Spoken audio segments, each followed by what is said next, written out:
Sampurasun Barai Cakra. Sebelum dongengnya dimulai, jangan lupa subscribe, tekan tombol lonceng, terus ditunggu juga nih like dan komennya.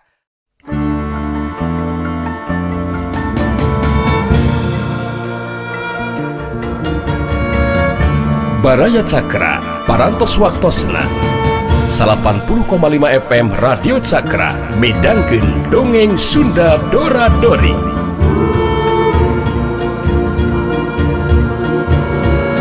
Simkuring sapara kanca ngahaturkeun wilujeng ngadangukeun.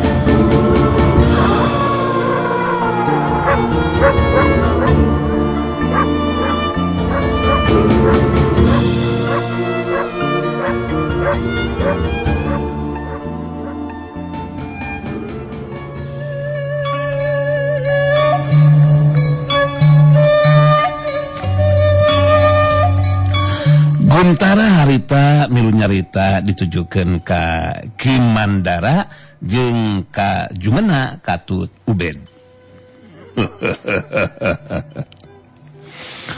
Tindakan dilakukeun ku Den Hawuk ngahaja teu ngagunakeun kakuatan panrajang anu sabenerna. Sabab mun ngagunakeun kakuatan anu sabenerna mah Andika tiluan bisa dipastikan bakal ngalaman nasib anu sarua seperti Bah Unjung jeung Incuna. Ajal binasa dina kayaan sakujur badana tutung. Bisi masih kene can percaya Den Hawuk bakal ngabuktikeun kahebatan kakuatan elmuna. Bandungan we ku Andika tiluan nya. Guntara ngararet ka si Hawuk baitos nyarita. Mangga ayeuna ku Den Hawuk buktikeun we Den. Kahebatan kakuatan ilmu Aden lain naon Den. Ngarah Ki Damara jeung dua pengawalna leuwih percaya ka Den Hawuk. Ka Andika tiluan carangkat nangtung. Pikeun nyaksian kahebatan kekuatan ilmu Den Hawuk. Guntara nitah ka Kimandara jeung Jumena Katut Ubed carangkat nangtung pikeun nyaksian kahebatan kekuatan ilmuna si Hawuk. Harita si Hawuk musyrikeun paneuteupeuna kalebah tangkal kai gede. Saterusna ramo leungin katuhuna nyata curug jeung jajangkungna terus digerakkeun ditujukeun ka lebah tangkal kai gede bari nyarita semua gerok. Wah! Jurus panglebur naga.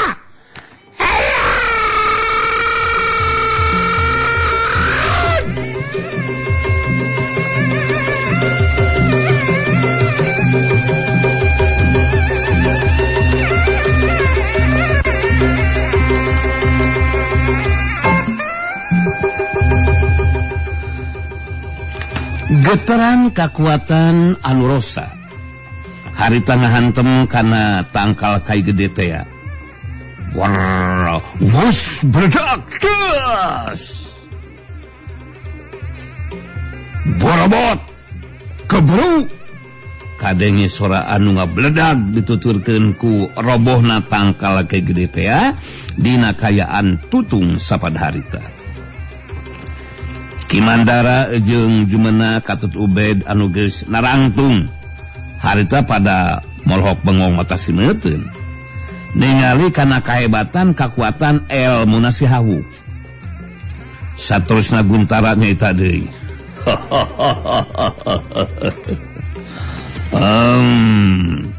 Bisa kabandungan ku Andika tiluan pan. Kumaha kahebatan jeung kakuatan ilmu Den Hawuk. Jadi mun Andika tiluan hayang salamat masih kene betah di dunia, mangka Andika tiluan kudu nganyatakeun diri bakal tunduk patuh kana parentahna Den Hawuk. Anu dina waktu moalila deui sok sanajan budak keneh bakal mampu ngawasa dunia kejawaran. Sabab sakabeh jago jeung jawara anu makalangan di dunia kajawaraan moal aya anu mampu bikin nandingan kekuatan ilmu dan habuk. Jadi pilihan aya di andika tiluan. Bening dibinasakeun ku Den Habuk atawa nganyatakeun diri tunduk patuh ka Den Habuk. Giliran si Habuk anu nyarita tur ngandung ancaman. Wah, lo diomongkan ku si Sargun pasti oge geus kadene jeung koas di kumane tiluan sagoblok. Jadi mun marane tiluan bunga nyatakeun diri, waing geus semua lo badi batut ka marane tiluan. Bakal dibodaran sia ku aing. Nasi marane bakal sarua kawasi kunjung jeung anu jadi incuna. Bodaran ku aing. Maloda dina kayan tutung sia. Kimandara jeung Jumena Katut Ubed pugue jadi sarieun ku ancaman si Habuk. Harita tiluanana akhirna pada nganyatakeun diri. Kidamara nu leuwih teu nyata. Ulah salaku pupuh lemur kampung Ciunjung. Ayeuna nganyatakeun diri bakal tunduk patuh kana parentahna Den Habuk teh. Jumena jeung Ubed. Pangawalna Kidamara harita sarua pada nganyatakeun diri seperti anu dilakukeun ku Kidamara. Saterusna Guntara harita nyaita deui ditujukeun ka Kidamara. Tah. Sanggeusna pada nganyatakeun diri pikeun tunduk patuh kana setiap parentahna Den Habuk. Mangka aya deui anu kudu ditepikeun ku Kidamara salaku pupuh ilmur. Ieu Den Habuk teh boga pamikiran hayang tumetep di ilmur. Dina harti boga pademukan anu matuh di kampung Ciunjung. Ku tumetepna Den Habuk di lembur. Kaayaan di lembur bakal aman moal ayan wani ngaganggu. Sabab sawae anu wani ngaganggu kana katenangan ieu pileburan tangtu bakal dibinasakeun ku Den Habuk. Wah, oh benar eta anu diomongkeun ku si Sargun teh. Aduh masa kai mare parentah ka wane. Damara. Kudu ngalaksanakeun sakumaha anu bieu geus dicaritakeun ku si goblok ku si Sargun. Moncong coba-coba ngabaca mun hayang modal kudu naik. Ayo. Blong. Usia. Guntara jeung si Habuk mere parentah menta imah kosong anu cukup gede keur pademukanana. Kangaranan aya naon teh kangaranan aya si Habuk di kampung Ciujung. Mangka kayaan teh bakal aman sabab sawae anu wani ganggu kana katenangan pilemburan bakal dibinasakeun ku si Habuk anu bakal ngawasa dunya kajawaraan. Kimandara jeung Jumena Katut Ubed teu boga dipilihan kajaba teu kudu ngalaksanakeun parentahna si Habuk. Harta Kidamara tos carita deui. Kula jeung Jumena Katut Ubed bakal ngalaksanakeun eta parentah ti Den Habuk Den. Mangga dicumponan Den narupieun pikahayang ku Aden. Harita janji bakal ngalaksanakeun parentahna si Habuk jeung Guntara. Pikeun sementara waktu mah bisa cicing heula di imahna Kimandara. Caturkeun di kampung kahuripan baraya harita di jero pasanggarahan Dharma Yuda. Rasanti jeung Sandika keur ngayakeun riungan jeung Kibuyut Debleng. Si Wanteng Bulung aceng jeperut malah Saraswati ge aya da puguh geus kayanana geus pulih sapinuhna. Rasanti anu harita keur cumarita. Dina ieu riungan aya masalah penting anu kedah dibahas ku urang. Kamari telik sandi ti pihak urang geus ngadugikeun ngeunaan kaayaan di pagulon lintang jagat. Nurutkeun katerangan ti telik sandi mah satu tasna upaya ngagempur ka kampung kahuripan gagah pikeun Tuan Willem jeung nyekeun Tamani mah boga rencana pikeun ngalakukeun tindakan balasan. Sandika dulu nyambungan karena cerita Santi. Sakumaha disaurkeun ku Upun Bojo memang leres. Pihak musuh masih ngarencanakeun pikeun ngalakukeun tindakan balasan. Malah kaayaan Mbah Buyut Piku Sarangi oge ayeuna tos pulih deui kaayaanana. Tumali sareng eta ti pihak urang ge ya kedah tetep waspada we. Ki Buyut Debleng ngabagikeun panutupna ka Santi jeung Sandika teu atus nyarita. Benar eta nu dicaritakeun ku ilaing teh Surika euy. Pihak Barisan Dharma Yuda kudu tetep waspada euy. Kaayaan di Paguron Lintang Jagat jeung de urang teh beunang disebutkeun tiis jahe Surika euy. Anu matak latihan jurus lain kudu terus dihangkeutkeun teh euy. Wah. Ngariaranan langtihan jurus mah ngeungeus masih ku anceng oge bangkal dimutamakeun ngatuh kibuyutan. Gangguan ngeukeun anceng mah lamunan ngeukeun langtihan jurus teh ngeuweuh dai lamunan beuteung geus laparan gitu. Nyata mah henteu bingsa digantian ku neon-neon. Kang jabat timudu daharan anu ngeunah gitu, daharan ngeula. Ngumaha lamunan ngengke ngurang narung talawuran dai ngajeng? Terus lang kalau aceng mah terus langnya suwer deh. Wajib siap wae lah. Paribasana rek wae isukan tarung tawuran oge is oge no problem. Benar teh. Terus lang aceng mah marek pilih-pilih lawan lah. Kalau tarung ngalawanan siapapun juga dihadapi sama aceng mah. Benar tuh. Sanajan pihak musuh anu sakumaha jagona oge moal ditinggali jagona ku aceng mah. Benar tuh. Sabakan ka aceng mah sadaya geus pada apa. Tapi kan kaena oge can loba ya aceng mah kata. Benar tuh. Saraswati milu mairan caitaan. Anu jadi pamikiran ku ibu mah ngeunaan lanceuk hidup angling jeung nang bule ieu teh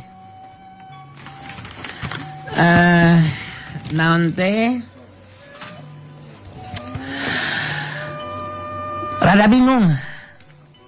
rada bingung jeung salampang oge ku ayana katerangan ti Telik Sandi ngeunaan pihak musuh anu boga karep pikeun ngalakukeun tindakan balasan ka pihak urang.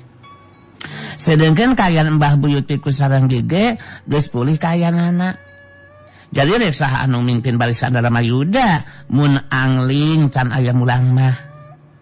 Terus pihak musuh datang ngagempur ka pihak urang sok. Wah. Memang bener nyata ceritaan ngeceuk Suraswati teh ngeceuk. Lamunan teperikeun kang itu Kang Jangdianana ngareksa hak nganu bakal mampuhan imbangan kang kuatan ngelmuna si Mbah Wikuan. Ngeukeun waktu di tawanan ku ngacuk Suraswati ngejeng anglingan oge jelas ngan teu mampuhan. Sang terus nama ngaya we Kang Jangdian nganu nganeh ngaya nganu bisa ungkulan rubuhkeun si Mbah Wikuan.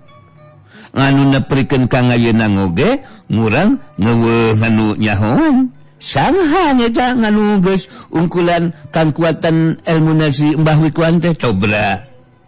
Ki Buyut Debleng milu mairan kana caritaan si Banteng Gulung. Nu dicaritakeun ku Indung Ilaing jeung si Anceng memang bener anti oi.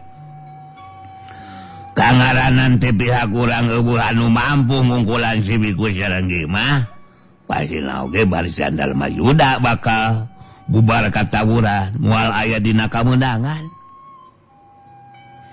dewek jadi buka pamikiran kumaha mun disusulan we atuh nang bule ka Sumelegok Panamping. Wow, dari wajib maneh nah nu diharapkeun bakal mampu ngimbangan ilmu nasibiku sarenggi mah. Atawa yang sajal mana anu harita geus bisa ngungkulan sibiku sarenggi.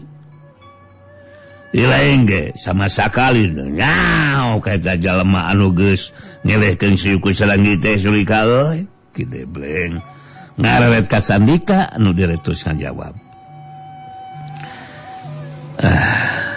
Abdi kitu dipun bojo. Dugikeun ka ayeuna masih keneh poekeun ki buyut. Duka eta anu harita ngabantu ka pihak urang sarta mampu ngungkulan kekuatan ilmu na Mbah Wutri ku sarenggi da mun seug abdi sareng pun bojo terang mah bade disusulan we aya di mana wae oge kitu maksud teh Rasanti narik napas panjang ngabagikeun paneutupna ka Ki Bud Debleng jeung Saraswati anu jadi indungna tadi ratus nyarita. Nu disaurkeun ku ibu kitu deui ku Ki Buyut memang leres. Pihak urang moal mampu ngimbangan kekuatan barisan musuh. Dapasina oge dipimpin deui ku Mbah Wutri ku sarenggi. Saupamina datangna eta gempuran teh dina kaayaan nang bule masih tacan aya mulang ka pilemburan. Memang aya abdi ge pamikiran pikeun nyusulan nang bule ka Sumelegok Panamping. Tapi diemut deui kana kasauran Amarawing kaayaan nang bule ulah diganggu sabab keur ngalaksanakeun pancen teu rama pamungkas. Sedengkeun anu keur dilakukeun ku nang bule teh jelas keur kapentingan urang oge. Wah. Lamunan ngitu mangulah ngarek paksakeun susulan nang bulean ngecek manganteng mah ngitu. Ciritaan ti kangawing-ngawing ngalah kahumaha oge mudu diperengatikeun. Damualan sang mangta-mangta kangawing-ngawing ngomongan ngitu. Lamunan nganu ngeke dilangkukeun ku nang bulean teh trek menting pisang gitu. Coba lainan hulengan kawas ngitu ngacung-ngaceng jeprutan ngasok boga mamikiran kumaha man teh ngaceng henteu dagang cilokan maneh. Terus cek ngaceng mah anu ayeuna keur dibahas teh mangrupa kasalempangan gitu nya terus terang nya. Anu eta kasalaman teh tantang tu bakal jadi kenyataan benar teh. Terus terang ari aceng boga pamikiran sih. Jalma anu geus ngabantu ka pihak urang tur mampu ngungkulan si Mbah Wutri ku sarenggi pasna oge bakal datang deui saupamana bener pihak musuh aya datang ngagempur deui ka pihak urang gitu. Terus terang benar teh. Terus terang lah, terus terang. Sanajan urang teu apa saha eta jalmana tapi kan terbukti kan ngabantu ka pihak urang teh. Benar teh? Berarti berpihak ka urang gitu. Terus terang secara pribadi keur aceng mah moal reaksieun ku Mbah Biku mah terus terang lah. Sakumaha jagona oge. Kenaon aceng boga cilok. Dihadapi lah ku aceng mah. Sasarage kan pada apa si aceng mah geus sieun ku sasaha bener teu. Ki Buyut Debleng ngarewet ka aceng jeprut bari terus nyarita deui. Mending aku lah mungkin boga senjata cilok si lain ceng euy. Lain kudu ngarti ceng euy. Dina mangsana tarung teu cukup ku ngan saukur ngandalkeun cilok wungkul oge kawali wungkul ceng euy.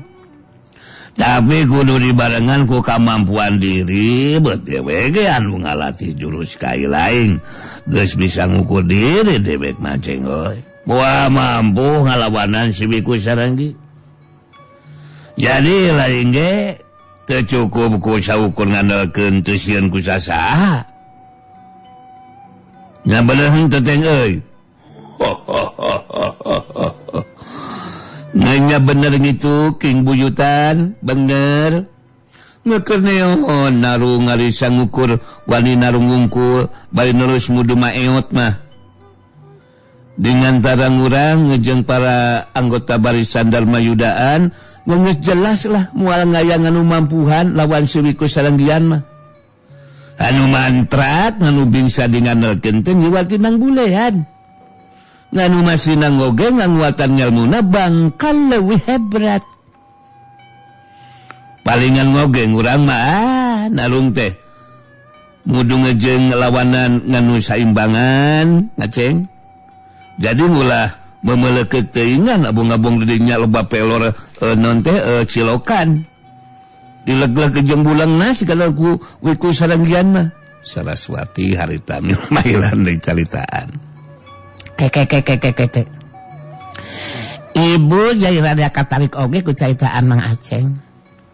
Aya bener oge ceng caritaan ngeunaan jalma anu geus mampu ngungkulan kakuatan elmuna Mbah Buyut Wiku Saranggi. Eta jalma teh tangtuna oge moal rek ngabantu mun teu boga pamikiran jeung perasaan mihak ka urang ceng.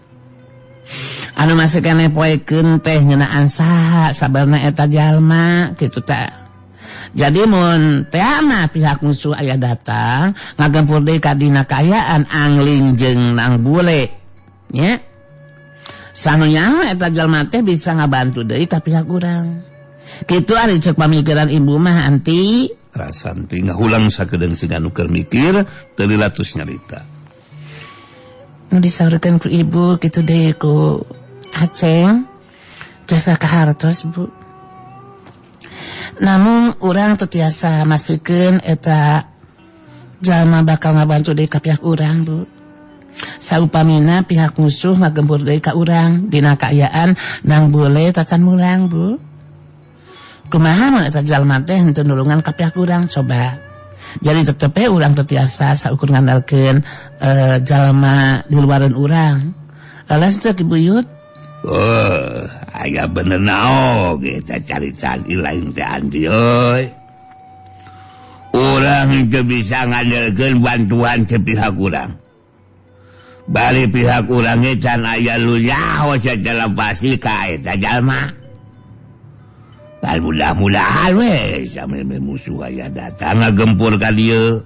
Oh si Jalu nang boleh geus aya mulang kapi lemburan. Mah bingung teuing ka urangna oge. Bener teu Teng euy? Wah mugu weng eta pisang anu dihangrepkeun ku pihak nang urang mah kitu. Datangan gempuran musuh teh dina kangayaan nang bulean ngeus ngaya di milemuran gitu. Regreg kang urangna oge nya moal cuang cieung teuing. Da diandelkeun Abah Wahyu keur sibuk maneh namanya jualan surabi. Moal bisa diandelkeun sok sangnajan awakna tamlag oge. Diandelkeun oge si Jepri kalaka ngomong wungkuh eta si Plok mah. Awan nu diandelkeun we lah. Intang tidang bule. Mokona ngeus nenang lah ka pihak nang urang oge. Diandelkeun Sultan Mudi ngajoprak mencret deui. Wah komo kitu. Komo dibere mencret. Sabab bisa dimasikeun nang bule bakal mampuhan ngungkulan ngelmuna si Mbah Wikuan gitu. Malah saha nganu nyaho si Mbah Wikuan nganu bangkal di ngungkulan kang kuatan ngelmuna si nang bulean. Gitu dah ngarima mikiran ngaceng mah ngacuk Saraswati. Memang kitu pisan nu diharapkeun ku Ece kitu di anu sajana oge teng. Malah Ece ge engke teh rek nyobaan kontak batin ka Kang Rawing. Beperieun dina kajadian poe-poe ka tukang. Waktu digempur ku musuh teh teu bisa ngabantu kitu nya. Ya sugan we atuh engke mun tepikeun ka aya gempuran susulan teh bisa ngabantu ka urang Kang Rawing teh kitu nu diharapkeun ku Ece mah. Rasanti jeung sandika kitu di Ki Buyut Debleng dina sikep jeung caritaanana anu tandos harita langsung pada nangtukeun sikapna samemeh pihak tepung jeung anu ngaran si Rawing leuwih ti heula kudu bisa ngungkulan ajen pangarti maranehna tiluan.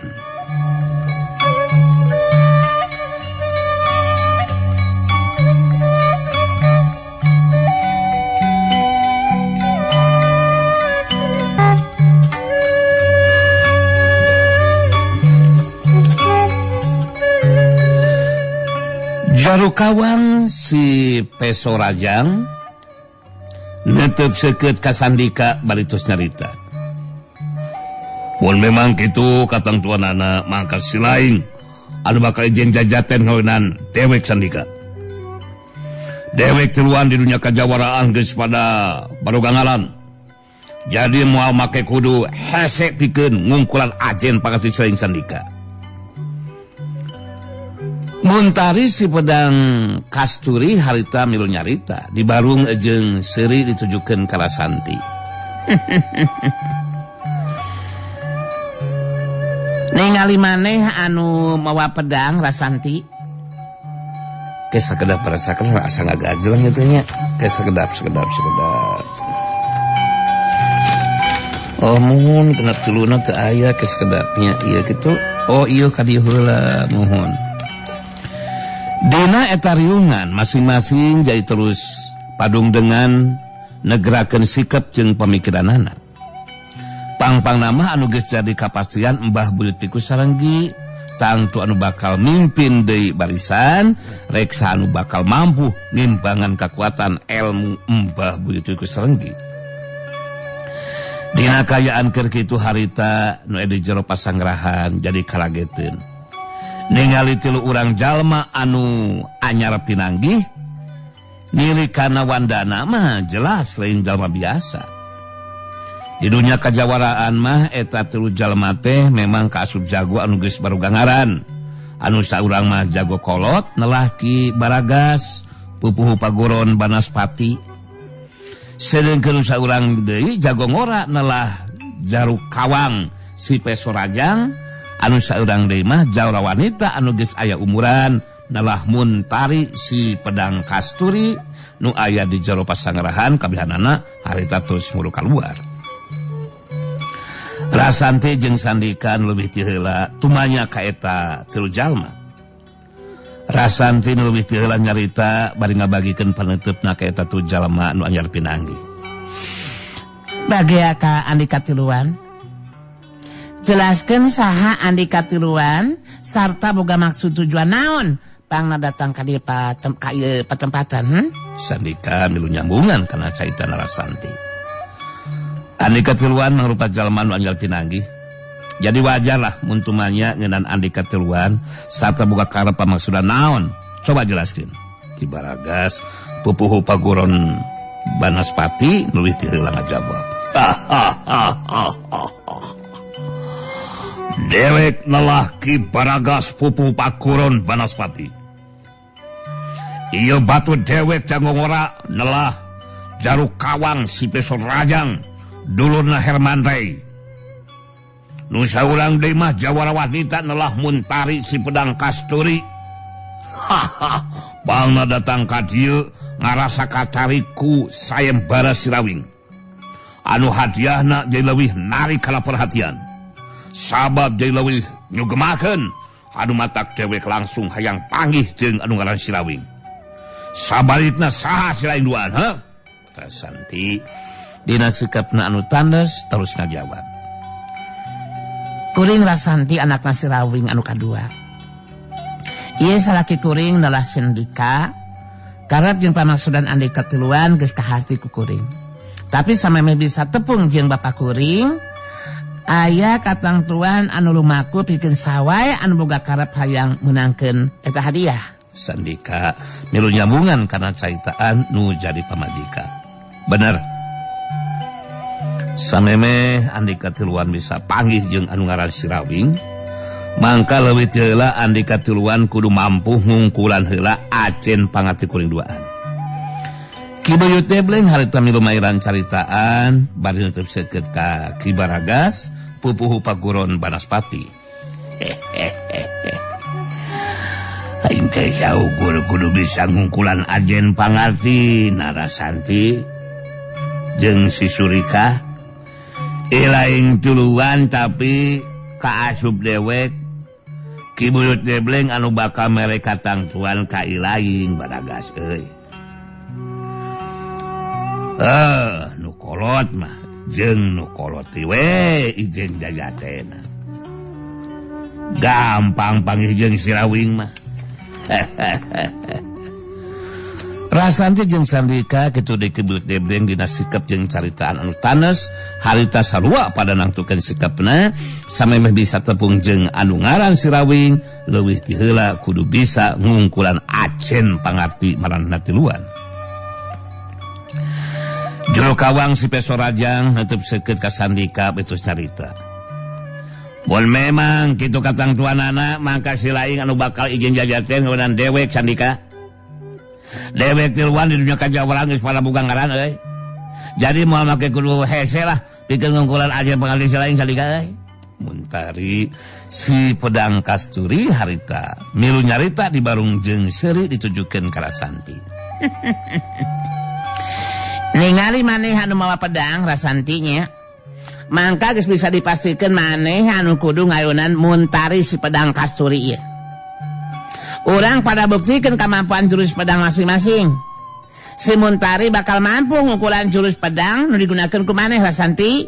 Ki Baragas harita terus nyarita deui ditujukeun ka Ki Tebleng. Caritan si Laing bener oge Beuit Tebleng. Memang si Laing anu kudu izin jajaten hoyongan dewek nu geus pada kolot. Hartina urang masing-masing geus pada langtukeun lawan anu bakal disingahareupan. Ngantang tuwe si Laing ulah kaget Beuit Tebleng. Ulah kaget euy. Ulah kaget. Mun kamampuan ajen pangarti dewek anu leuwih unggul euy. Ningali sikap jeung ngadenge caritaan Ki Baragas bangun anu nganggap enteng ka Ki Beuit Tebleng, harita si Banteng Wulung jadi kasinggung langsung harita milu nyarita. Wah, maneh ngentong waka sombongan dinglis ya. Ulah ngajaran? Si Baragasan. Anggapan ngenteng ka Ki Beuit Teblengan guru ngurang sia kolobok, sinong perpujut sagede. Dawegan?